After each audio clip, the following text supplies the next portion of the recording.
Assalomu alaykum briefing ishtirokchilari. Yangishahar mudofaa ishlar bo'limidan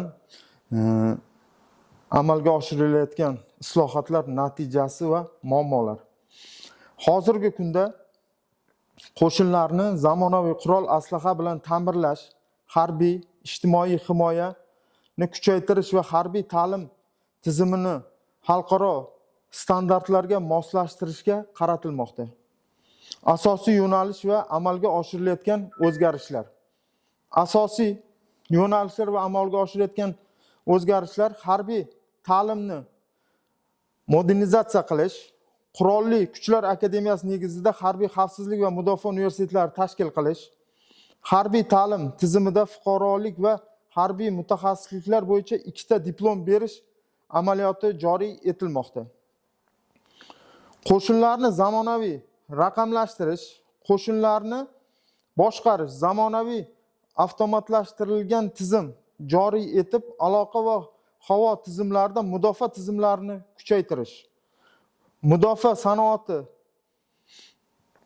qo'mitasi, mudofaa sanoati agentligi qayta tashkil etilib, mudofaa vazirligi huzuriga o'tkazilish. Bu esa harbiy texnikani mahalliylashtirish imkonini beradi. Ijtimoiy himoya va rag'batlantirish. Harbiy xizmatchilar va ularning oila a'zolarini qo'llab-quvvatlash maqsadida harbiylarning oylik maoshi va xizmat yillari uchun to'lanadigan miqdorni muntazam ravishda oshirib borish.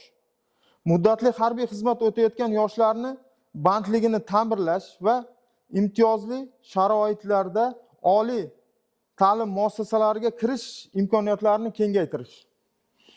Harbiy vatanparvarlik tadbirlari.